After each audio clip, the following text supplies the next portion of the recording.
Well, welcome everybody to our third in a series on our project for the 2021 Bundestag election that's coming up in September. Um, I would like to note that we are doing this at AICGS in collaboration with the International Association for the Study of German Politics, the BMW Center for German and European Studies at Georgetown University, and with the very generous sponsorship of the Aston Center for Europe and the German Information Center at the Embassy of the Federal Republic of Germany in Washington, DC. So today we will be talking about the Alternative for Germany, the AFD, and it's really my great pleasure to briefly introduce our two speakers. We have Dr. Sarah Wiliarty, who's an associate professor of government at Wesleyan University in Connecticut. And she's been there since studying at Harvard and the University of California at Berkeley. Her research focuses on European politics, women in politics, political parties, energy policy in Europe, and political leadership. She's widely published in quite a few journals, and I do want to point out her terrific book called The CDU and the Politics of Gender in Germany, Bringing Women to the Party. And then our other speaker is Dr. Louise K. Davidson-Schmich, who's a professor of political science at the University of Miami and the editor of German Politics. Her research focuses on gender and sexuality and politics in Germany and beyond. She, along with Dr. Wiliarty, recently co-edited a 2-volume special issue in the journal German Politics and Society, which I should note is housed at the BMW Center at Georgetown, and of which I am the managing editor. And she also has an excellent book called Gender Quotas and Democratic Participation, Recruiting Candidates for Elective Offices in Germany. So without further ado, I will hand the floor, but the Zoom over to our speakers.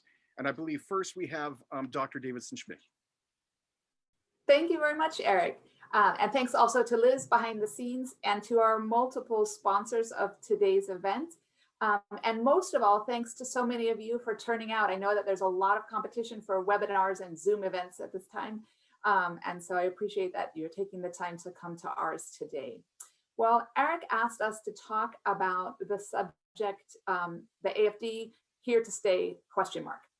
So I guess I'll start by saying my answer is the AFD is here to stay, period. At least until the aftermath of the 2021 election.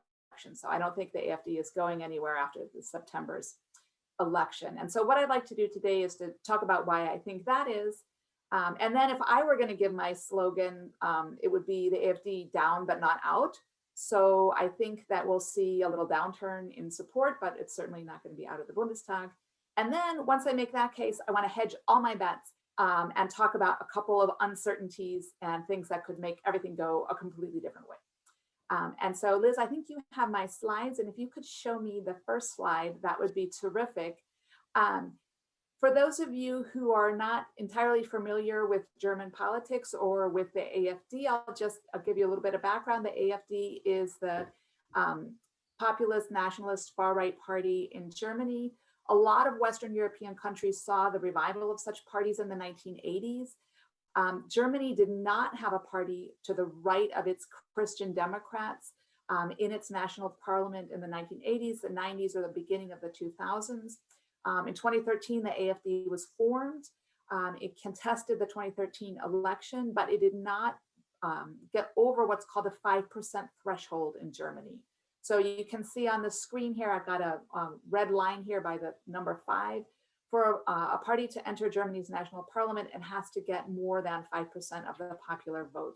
And you can see here in the 2017 election, the AFD finally broke that 5% barrier, the first time that a far-right party had done so in recent decades.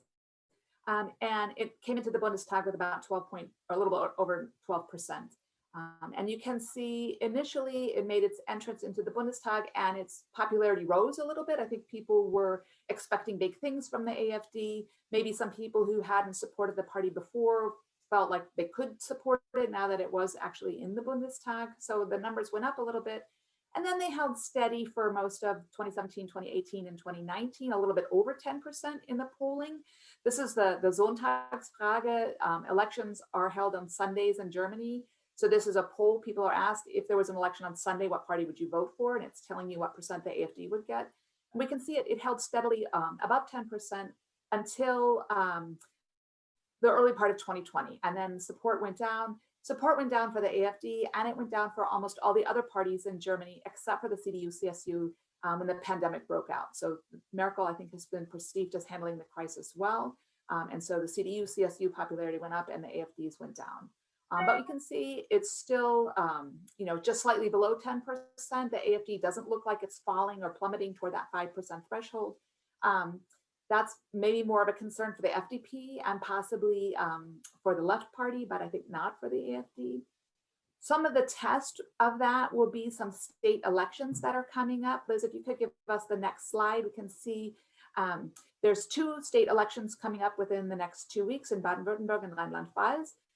In both of those places, the AFD is down in its support, but it's still well over that 5% threshold. Sachsen-Anhalt, which is a very successful state for the AFD, is having an election in June. Again, polling a little bit down, but still over 20%.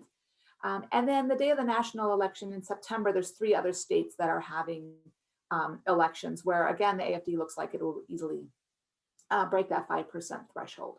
So the AFD, I think, if we look at the polls, they don't indicate that the AFD is going to disappear with this next national election. Another reason why I don't think the AFD is going to disappear is that it's similar to parties that have been around in Germany's neighbors for quite some time. So if we take look at the next slide, that shows us what happened in the European Parliament elections in the summer of 2019. These are the results from far-right parties like the AFD, and we can see that they're polling well in a number of countries surrounding Germany. And I don't have any reason to expect that Germany, will suddenly change again and not look like its neighbors. So this is a party family that's pretty well entrenched in Western Europe at this time. And the third reason why I think the AFD is not going to go anywhere is that it has a good, solid base in all of Germany's state legislatures right now. So if we look at the next slide, we can see the AFD broke the 5% threshold in every single state in Germany in the most recent elections that they've had. So it's represented in all of the state legislatures in Germany, a feat which is not true of the Greens. It's not true, I don't believe, of the left or the FDP. So it has representatives in all states. And in fact, if we look at the next slide, we can see this is adding up all of the total seats in all of Germany's state legislatures. We can see that across Germany, 13% of state legislative seats are held by the AFD, and that's about as many seats as the Free Democrats and the Left Party combined. So the AFD has a lot of people in a lot of state legislatures, which gives it some advantages in terms of resources, right? State legislators get paid, they give some of their money back to the party. They have staffs, they have offices, they have a platform from which they can get their message out on the floor of the state legislature, in their website, in their campaign or routine constituency work, in their home districts. So the AFD has, and it provides some professionalization, right? People who are serving in the state legislature get some experience in terms of working through the parliamentary process, understanding how bills work, how petitions work. They just have an opportunity to become more professionalized. And it's energizing for people on the ground to see that their party has representation close to home. So organizationally, I think the AFD is in a strong point from which to contest the 2021 election. So I don't think it's going anywhere. So what I want to do now is turn to my down but not out portion. But before they do that, Liz, can I see the next slide is a moment of shameless self-promotion before I take the slides down. And that is Sarah and I recently did a 2-volume special issue of the journal German Politics and Society that looks at the AFD's origins, and it looks at the responses to the AFD on the part of other politicians. And so if you want to learn more about some of where the AFD comes from or what it's been up to, this is a great place to do it. But I'm done with my slides now, Liz, so you can take those down. And I'd like to turn to this down but not out, right? The AFDs, it's clearly still above the 5% threshold, but support is down. What's different now in 2021 than 2017? I think that there's three main things that we can think about. One thing is that the AFD contested the 2017 election on a very strongly populist basis, that is opposing the status quo, opposing politics as usual, and with a real anti-elite bent. Well, that works really well if you're not represented in the Bundestag, right? If you have never crossed that 5% threshold, but once you do, you become part of that elite, right? The AFD is now the largest opposition party in the Bundestag. It's now represented in all the states. So it becomes more difficult for it to claim that it's an anti-elite outsider sort of party when it's got its toe in the establishment pretty firmly. And it's still in the opposition, but these are now professional politicians. A second thing I think that really worked in the AFD's favor in 2017 was that I was campaigning against Angela Merkel. Like many far-right parties, the AFD is deeply misogynistic, and it was able to mobilize a lot of, I think, very gendered opposition to Angela Merkel and to her policies. She made a really good foe for this party to campaign against, much like we saw, if we look at the events of early January, right, when people started storming the Capitol and started targeting very explicitly Nancy Pelosi, right, trying to take over her desk, take her stuff, issue threats against her and her person in a very targeted sort of a way. I think Merkel was the subject of a lot of that kind of treatment in 2017. We don't know yet who the CDU's candidate is going to be, but I think neither Armin Laschet or Markus Söder really can engender, and I use the word engender there deliberately, that kind of hatred or mobilization on the part of AFD supporters. So they're not campaigning against an insider or a woman like Merkel. And the third thing is, if we look at 2017, the number one issue that people were concerned about was immigration, very much concerned about the amount of immigration or the integration of immigrants into German society. And that was an issue that the AFD really owned. Other parties were trying not really to talk about it a lot, or they couldn't really find a way to articulate a strong, I think, defense of multiculturalism in Germany. But the AFD certainly could clearly articulate opposition. If we look at the opinion polling now, if you ask Germans what's the most important policy issue or the most important issue in the election, immigration gets, last month it was 4%. Right now in February, last month in February, it's 6%. So this is not a big issue right now. It's been eclipsed by, of course, the pandemic. And if we look at Merkel's handling of the pandemic, some of the things that the AFD would like to see, right, the closing of borders, not letting people in, for example, right now from the Czech Republic, keeping or trying to keep personal protective equipment for Germany, trying to secure vaccines for the German population against, for example, the British. Those are things that Germany's been standing up for. And so some of that aspect of the AFD's platform has been scooped away. And I think COVID is a difficult issue for the AFD to try to figure out a stance on. I think that there's you can see some tension in the party between people who want to tackle the government's handling of the pandemic, saying you're not getting people shots fast enough, right? And other parts of the party saying, we don't want vaccines, we don't want the government to force us to have an impasse or to prove that we've been vaccinated. We want to handle our own bodies ourselves. So there's a tension within the party. Certainly the AFD has taken a strong stance on the shutdown, trying to say we should open up and give businesses a chance. But I think they're kind of divided over the issue of COVID, which will make it difficult because that's the number one issue people are concerned about, at least at the moment. So where do my caveats come in? My caveats come in, we don't know what's going to happen with the pandemic, right? We don't know what stance the AFD is going to take. We don't know what stance people are going to take. People are locked down. They have a lot of time to kind of fall down social media rabbit holes. We don't know what rabbit holes are going to be developing there. We don't know what kind of disinformation or maybe Russian influence there might be over talking about the vaccine that the AFD might be able to capitalize on. They certainly were able to use social media and some misinformation in the runoff to the 2017 election to get some electoral support. We don't know who the Spitzenkandidat, the lead candidate, is going to be for the AfD right now. We don't know if it's going to be one or two. They're fighting over how many, when they're going to pick them, and who they're going to be.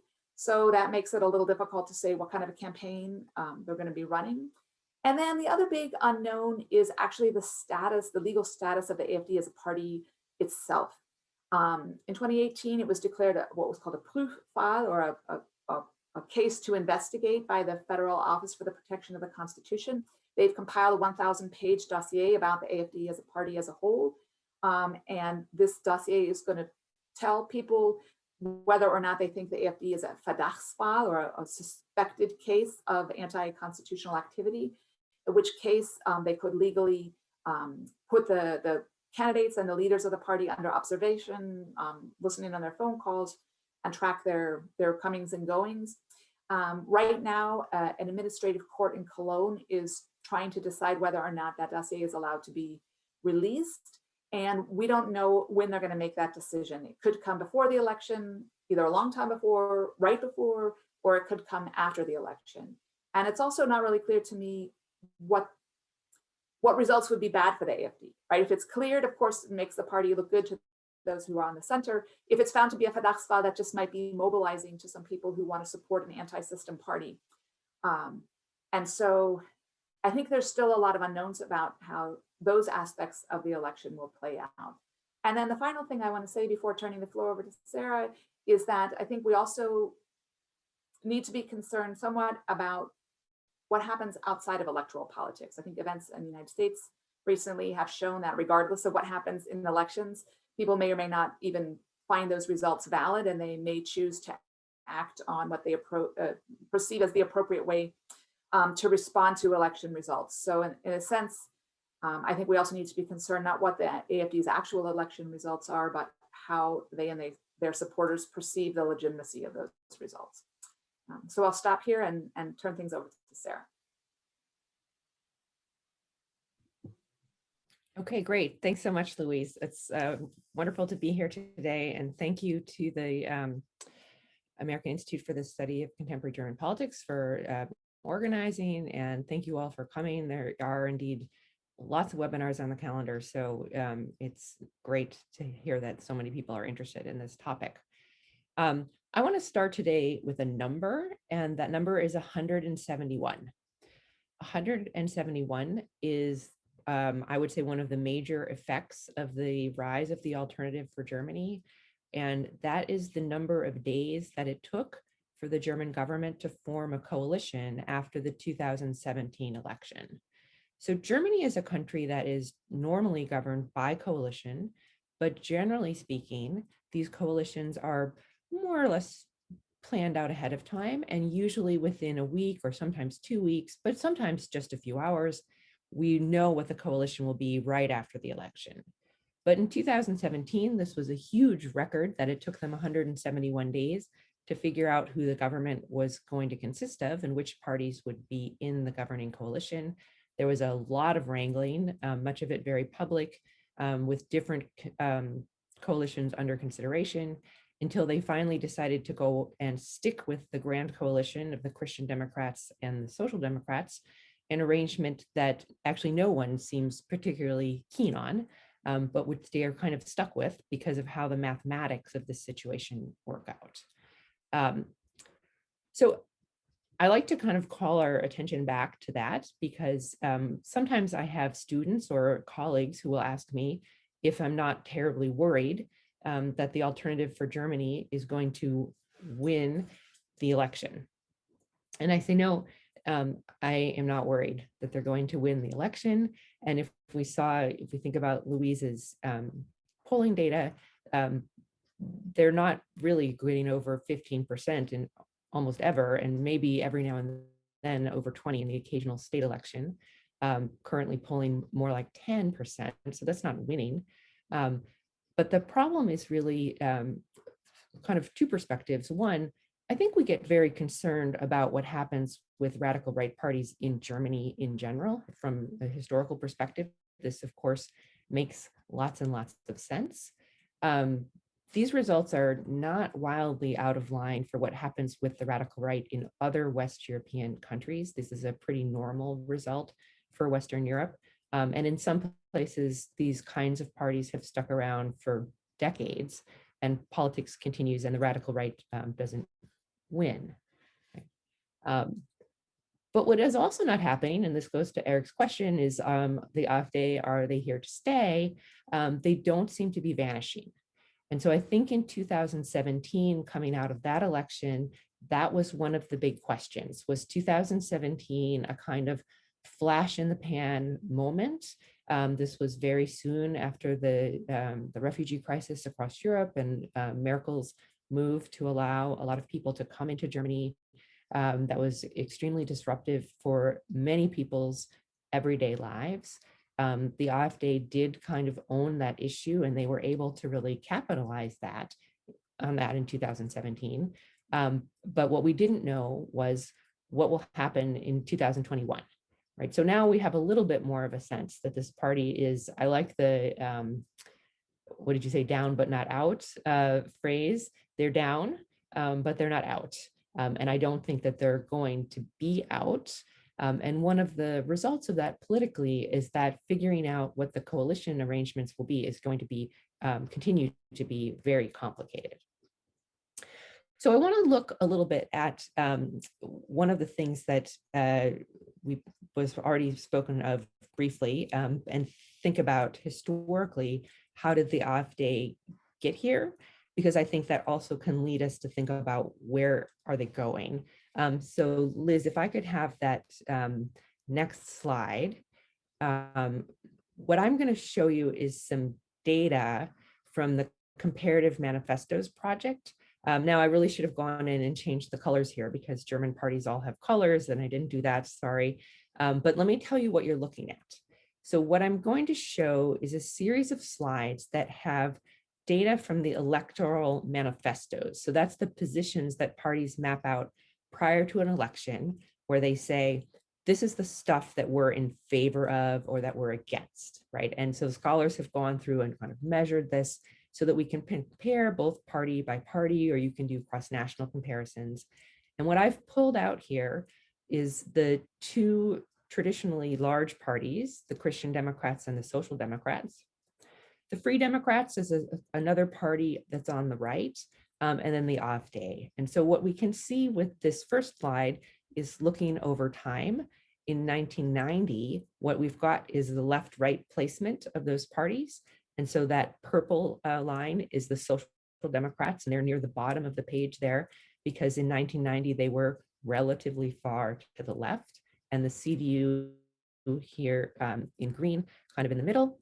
And then we see over time that both of those parties kind of travel to the right, so that in the year 2000, they were further to the right than they had been in 1990, but then they traverse back to the left, right? And so this is Merkel taking the Christian Democrats more to the, I would say, to the center of the political spectrum. And that orange line that pops up on the far right of this picture, that's the Alternative for Germany. So what they're doing is they're jumping in and filling this electoral space that had never been allowed to be there before, because the Christian Democrats had a very long-term policy that said, we don't want any party to emerge on our right flank, keiner zu unser Recht, right? So they really wanted to keep themselves conservative enough that no party like this could jump into the spot, right? But that position changed as Merkel brought the CDU into the center of the spectrum. This data combines the Christian Democrats and the Christian Social Union to a single, that's just how they do this measurement. So the CSU has remained a bit more conservative, but really the CDU driving this kind of modernization. What I want to look at now, so we could say, you know, and I think some people would say, Merkel, please take your party back to the right a little bit and squeeze out that AfD.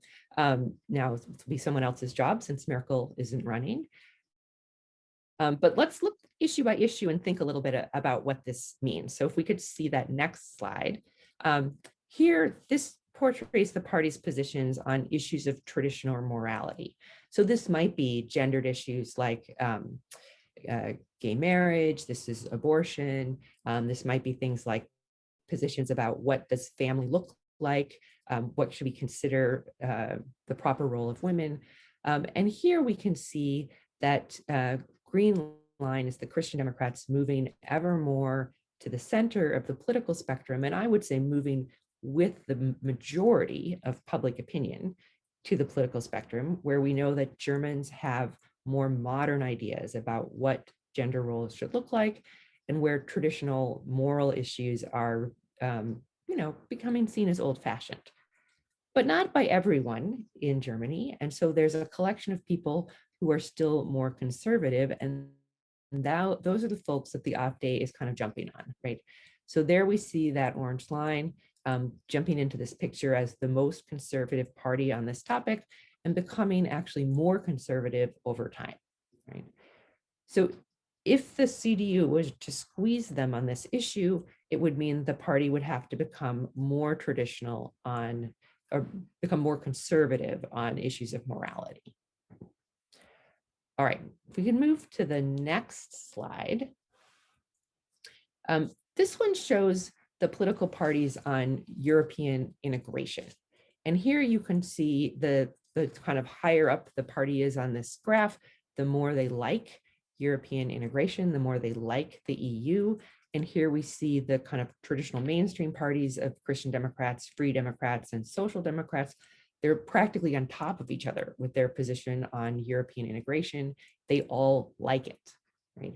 And this is one of the things that the Alternative for Germany observed initially. They came onto the scene as a party opposed to the EU, and particularly during the European sovereign debt crisis, a party that could say, hey, no one else in this country is even talking about this topic, so we're going to bring that into the picture.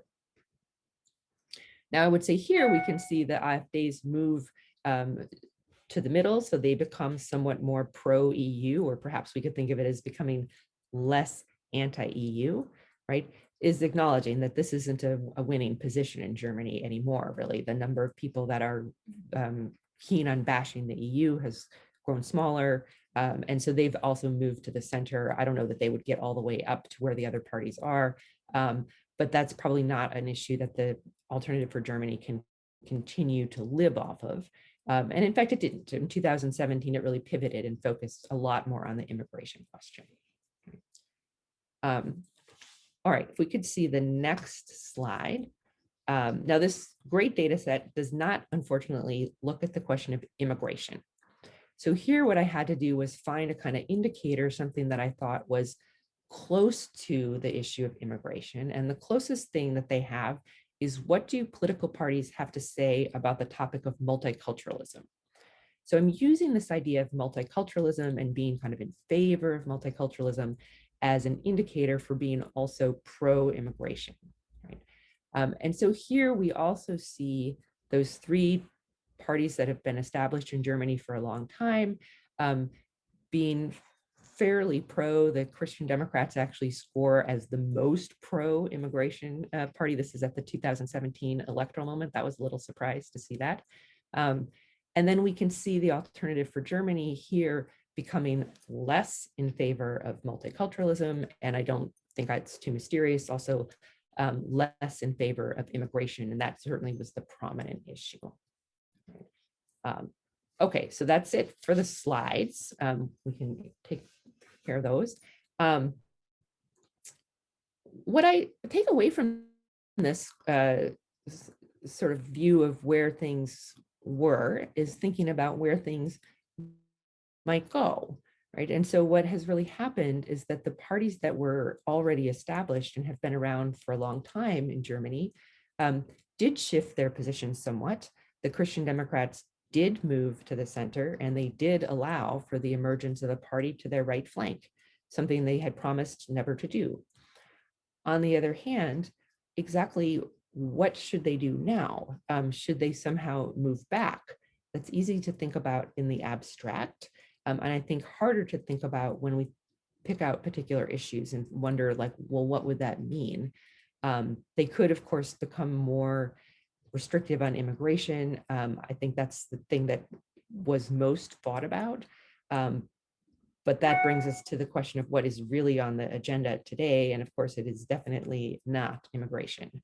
Now it's all about the pandemic and how the parties have handled that and how they will handle that. Merkel was enormously praised for her initial handling of the pandemic. And in fact, we saw a big bounce in support for the Christian Democrats as she was seen as someone who was really, really doing a good job. I don't think that if we were going to start scholarship about the pandemic today, that people would say that, right? And so there has been a kind of a shift, and Germany is a country where you can see a lot of early success, but then since fall, a place that has struggled a lot more with how to handle the pandemic, and also a place where initially there was enormous unity about what the country was doing and a lot of praise for the government, and now a lot more fighting about whether this is the right choice, right? And so particularly on issues that are handled by the states, which includes school opening and closing, there's been much more disagreement in the last few months than there was early on, a lot more fighting, a lot more critique that the vaccine rollout is going too slowly. And I think some of this is just weariness with the pandemic, but some of it is also the presence of that coming election and actual partisan disagreement on this topic starting to emerge. Now, with the AfD's position on their criticism of the pandemic, I completely agree with Louise. Their position on vaccination seems to be every single person who wants a vaccine should be able to get it immediately, but don't you dare force anybody to take a vaccine ever. Right? And also we're opposed to any kind of vaccine style passport. We don't want that. But our solution to the coronavirus problem is that anybody who's especially vulnerable should get kind of special shelters. So they should get like extra grocery shopping time, and even things like free passes from the government so that they can take cabs, so that people who are vulnerable don't have to get on public transportation. The government should pay for them to ride in taxis from place to place. However, we don't want any way of proving who has been vaccinated or not vaccinated, right? Which kind of raises the question, who gets those free taxi rides? They actually have put up, the AfD has filmed a 1 hour long documentary on coronavirus response, which is one of the lead things they have up on their website right now. And their criticism of the government is that the government initially was too slow and then too draconian. So they have lots of pictures of Spahn, the health minister, saying early on, this is nothing worse than the flu. It's not that bad. Everything is going to be okay. And then a kind of gradual ramping up of worry to the point where Germany has had some pretty severe lockdowns, right? I think, to me, the pandemic is really one of the big open questions of what will happen. And it's also true that we don't even have candidates for this election yet. So that we'll know a lot more once we have some candidate choices. But exactly how this kind of line of political argumentation is going to go over with the voters, I think is not yet clear. However, the initial response too little, too slow, the later response too much, I could actually see that winning a fair number of votes in Germany. So I think this gets us more information, or more, it weighs more heavily on this idea of the AfD is down but not out. And so they're not going to vanish in this 2021 electoral cycle. I would say they are still not going to win the election, but they are likely to make coalition formation difficult. And so I don't know if they're going to beat that 171 day number, but I think it's possible that coalition formation after the fall elections will, and after some of these land level elections, will not proceed as normal, but may take quite a while. Thank you. All right, thanks to both of you. We now have a good 20, 25 minutes for a question and answer period. The way that we're doing it is, please type your questions into the Q&A box at the bottom of your Zoom screen, and then I will read the questions to Louise and Sarah. And actually, I see that some questions are starting to come in, but I would like to pose a question myself to start off. And that is that I think both of you mentioned that the AFD is doing quite a bit better in Eastern Germany compared to Western Germany. I myself have argued that one might call this the Easternization of the AFD, but I was wondering what your thoughts are about why they're getting so much more traction there and not in the West.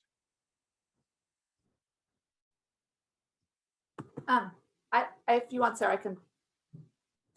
Yeah, I mean, provide a you first go ahead, I can go response. either way.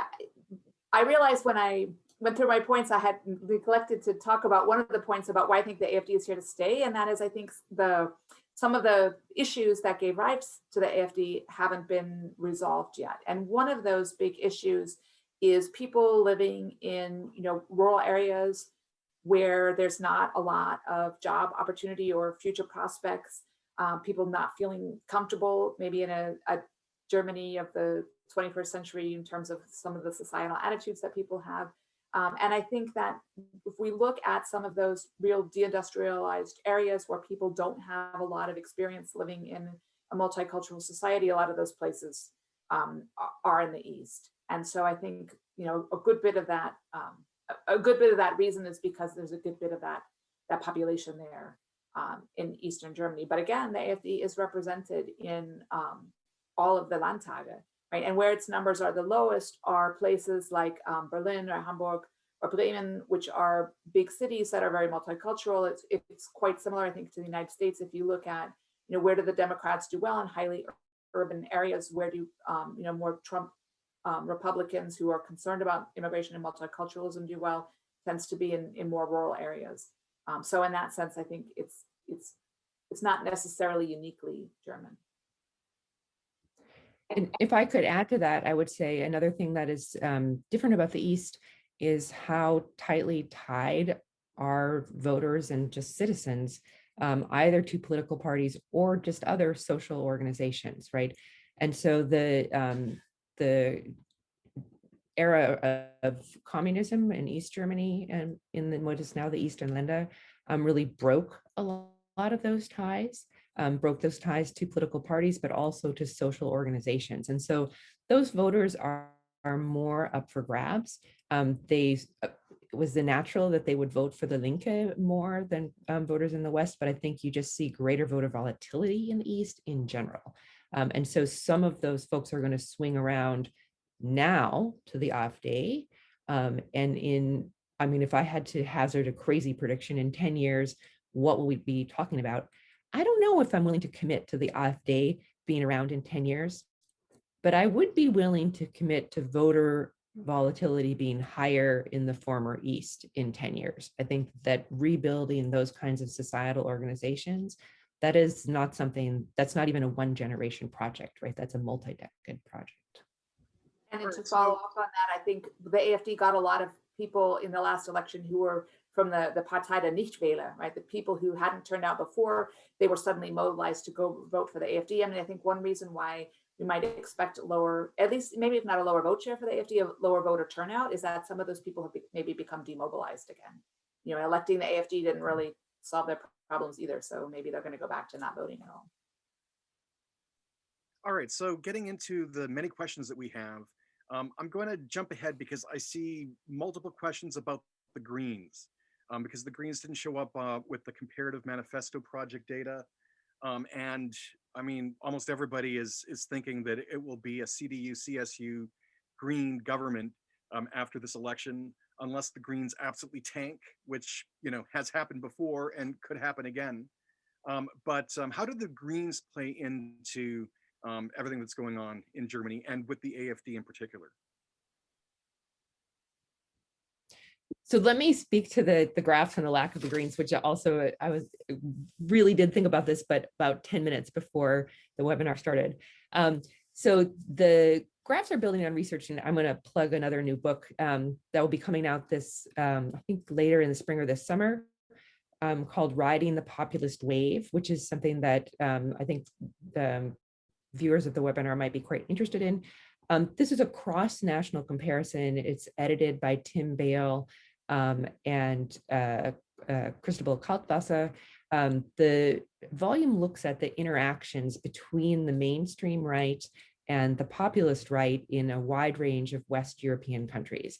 And so the reason I don't have the Greens up there is because that research was really focused on trying to just get a lens on the interactions between the mainstream right and the radical right, with the biggest, what we had thought of as the biggest party of the left kind of put there for comparison, which is the SPD. Of course, that isn't true anymore. And maybe we're looking at a major change of the most important party of the left.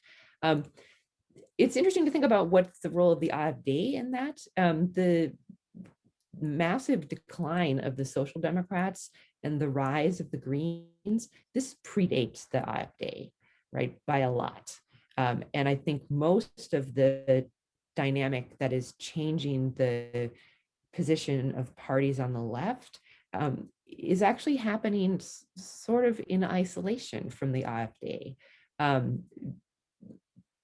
The SPD has struggled since Schroeder, and arguably was struggling fairly hard before Schroeder as well, to find leadership that is really compelling, and to figure out a way to navigate the changing industrialized landscape of Germany. I don't think the Social Democrats have come to terms with that particularly.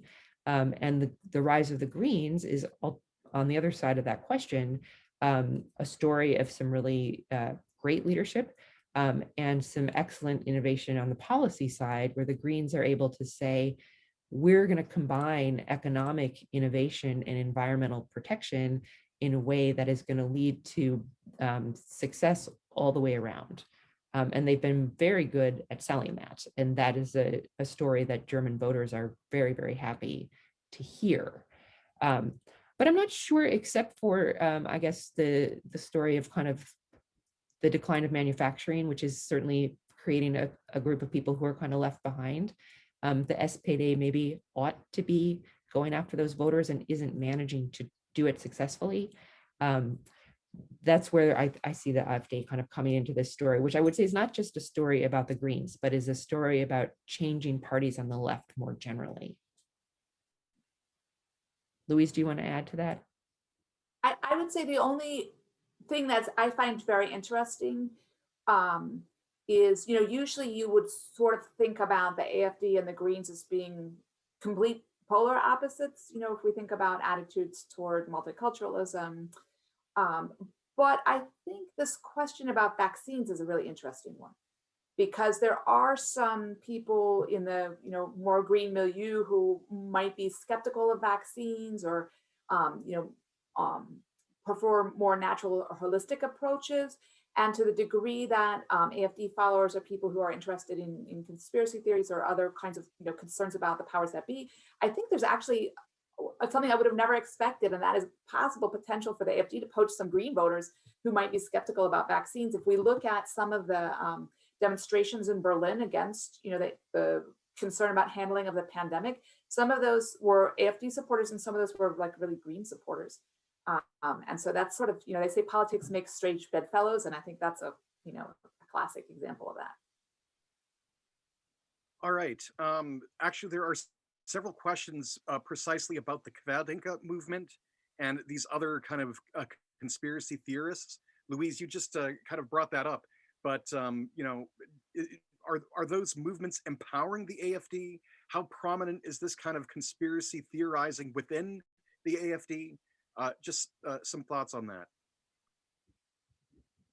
I mean, one thing that I would say, and I think I'm never able to attend these live because they're usually Tuesdays and Thursdays, and I teach. But I watch the AfD or the CDU one, and I watch the SPD one. And one of the things I thought was interesting was that in both of those webinars, people were talking about how those parties were divided among themselves, and there were different strands. And I think we can for sure see that in the AfD as well. This is a party that's been, especially over the course of its development, really divided between some really extremists on the fringe and some people who are maybe, still extreme, but more mainstream extreme type people. So I think that there's certainly an element of supporters of the AfD who are prone to conspiratorial thinking or some, ideas that would be pretty far out of the mainstream. On the other hand, there are some people who are, a little bit more mainstream. And I think I think by not taking a clear stance on some of these issues, it allows the AFD to maybe attract both sets of voters. And I would add to that, this has been a dance that the other parties of the far right that have arisen in Germany. So this isn't the first radical right party that has appeared. It's just the first one that's been this successful, right? It's enormously more successful than any, I don't want to call them predecessors, any kind of other manifestations of these sentiments in Germany. But this dance about what do you do with the extremists, this is something that has always been there, and sometimes causes a major splintering of the radical right party. And sometimes they've been able to, so the AfD is really the first party, I would say, that's been able to kind of manage this internal problem more successfully by maintaining this ambiguity, right? And so I mean, if you're an AfD supporter, they're doing a great job by keeping it very unclear exactly what the relationship is. All right, next we have a question about the AFD's economic views and stances and how much that resonates with certain voters. And maybe I would tack on to that. Somebody else pointed out that the AFD is actually doing very well, according to polling in Baden-Württemberg, which of course has a regional election coming up in a few weeks. So I don't know, does the support in that state have something to do with their economic platform? I mean, I can speak to that a little bit, possibly. Baden-Württemberg sometimes had a lot of success for the Free Democrats, and there's a kind of a free market strain in the AfD. They sometimes have been seen as the most, what Americans might call libertarian party in the German system, especially on an economic, from a kind of free market perspective. But on the other hand, then you see them saying, let's give anybody who doesn't want to get vaccinated a free pass to ride a cab whenever they want to, which isn't really very free market. So I can imagine that in Baden-Württemberg in particular, that people are interested in the economic profile of this party. What the economic profile of that party actually is has changed some over time and contains some pretty serious internal contradictions in any case. I think, well, one thing is, you know, we don't have a platform for 2021, so they haven't not yet articulated what their stances are. If you look at the length of the platforms from 2017, I mean, the AfD platform was relatively short compared to other parties that spend a lot more time detailing their policies in much greater detail. So I would agree with Sarah that sometimes it might not be clear exactly where they stand. I think they've done a very good job of articulating some of the concerns of small businesses or cultural workers or people who have been negatively impacted by the shutdown or the lockdowns. And so in that sense, I think if they are speaking about some of the concerns that small business people have, or that others who are negatively impacted by the shutdown have had. So in that sense, I think COVID offers them a good way or a good avenue to talk about things. And again, they're not going to be in government, right? So they don't actually have to solve these problems. They can just point them out. I thought it was interesting in looking at some of their demands for what they would do kind of differently in terms of lockdowns. So the first one was definitely all about small business and letting small business reopen. And they would like to get rid of masks. But the second one on the list was all about cultural offerings and reopening theaters and museums, and that these are spaces that Germans have a right to be able to access and that those should be open. And so that's also a kind of strange bedfellows situation in my mind. I wouldn't have thought of that as an AfD position, but I think it is a place where they're potentially going to make some headway. All right, we also have several questions about leadership struggles within the party, with the different factions like the Flügel, the wing, which seems to be losing in some kind of influence. We also know that leaders like Alexander Gauland are a little long in the tooth, one might say. So who do you see as the kind of major leadership force going into the campaign and then in the next legislative period?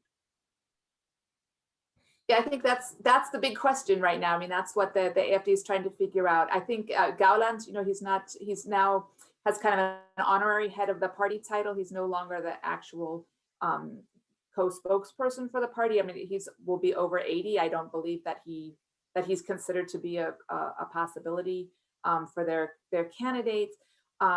They met on Friday to put together the Tagesordnung, or the agenda for they're planning an in-person 600 to 700 person meeting in Dresden in the middle of April, where they're going to be talking about, well, it's they're talking about their party platform, I guess, and there's a struggle about whether or not they even would use that meeting to pick their lead candidate, or if they have to wait because each state has not yet declared its Spitzenkandidat, their lead candidate for the election. So there's a question about, are they going to pick somebody?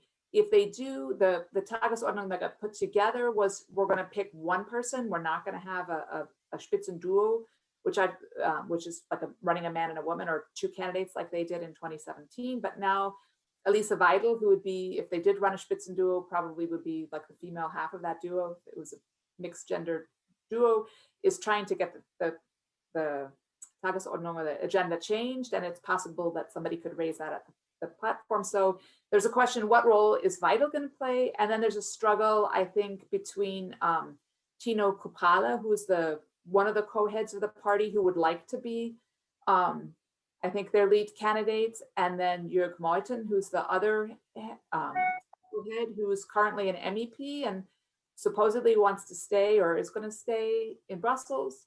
Rüdiger Lucassen is his kind of preferred lead candidate. And so,